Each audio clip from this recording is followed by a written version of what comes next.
রাষ্ট্র কাঠামো নির্মাণে সর্বস্তরের মানুষের কাছে ৩১ দফা পৌঁছে দিতে নেতাকর্মীদের নির্দেশ দিয়েছেন বিএনপির ভারপ্রাপ্ত চেয়ারম্যান তারেক রহমান। রাজধানীতে ৩১ দফা জনসম্পৃক্তি কর্মশালায় অনলাইনে যুক্ত হয়ে তিনি বলেছেন, মানুষের রাজনৈতিক ও ভোটের অধিকার নিশ্চিত করতে হবে।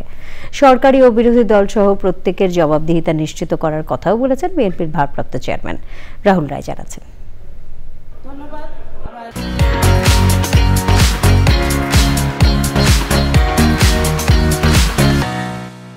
রাষ্ট্র কাঠামো নির্মাণে দ্বিকক্ষ বিশিষ্ট সংসদ, দুইবারের বেশি কেউ প্রধানমন্ত্রী হতে না পারা সহ ৩১ দফা প্রস্তাবনা বেশ আগিয়ে দিয়েছে বিএনপি। এই ৩১ দফা কিভাবে সর্বস্তরের মানুষের কাছে পৌঁছানো যায় তা নিয়ে রাজধানীর ডিপ্লোমা ইঞ্জিনিয়ার্স ইনস্টিটিউটে ছিল দিনব্যাপী কর্মশালা। বিকেলে কর্মশালায় অনলাইনে যোগ দেন বিএনপির ভারপ্রাপ্ত চেয়ারম্যান তারেক রহমান। কর্মশালায় অংশ নেওয়াদের বিভিন্ন প্রশ্নেরও উত্তর দেন তিনি। বক্তব্যে স্বাস্থ্য, শিক্ষা সহ প্রতিটি ক্ষেত্রে উন্নয়নের জন্য ৩১ দফার যৌক্তিকতা তুলে ধরেন। এই ৩১ দফা কিন্তু আমাদেরকে মাঠে নিয়ে যেতে হবে। ৩১ দফা শুধু আজকে যারা আপনারা আছেন এই ঘরের ভেতরে সীমাবদ্ধ থাকলে চলবে না। এটি মানুষের জন্য, একদম প্রান্তিক লেভেলের মানুষের কথাও কম বেশি এখানে আছে।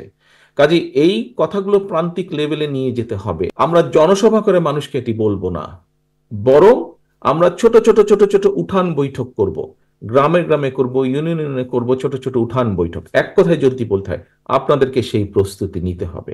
মানুষের গণতান্ত্রিক অধিকার নিশ্চিত করার কথাও বলেছেন তারেক রহমান। সরকার হোক, বিরোধী দল হোক, যে কোনো রাজনৈতিক দল হোক, রাজনৈতিক কর্মী হোক, উপজেলার চেয়ারম্যান হোক, পৌরসভার চেয়ারম্যান হোক, কাউন্সিলর হোক, মেম্বার হোক, যেই হোক না কেন, প্রত্যেকের একটি জবাবদিহিতা থাকতে হবে জনগণের কাছে।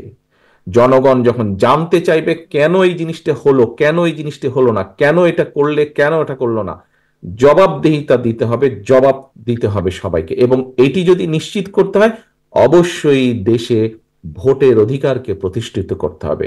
তার নামের আগে কোনো বিশেষণ না দেওয়ারও অনুরোধ করেন বিএনপির ভারপ্রাপ্ত চেয়ারম্যান। দেশ নায়ক, রাষ্ট্রনায়ক, এই কথাগুলো দয়া করে কেউ ব্যবহার করবেন না আমার নামের সাথে। রাহুল রায়, চ্যানেল আই, ঢাকা।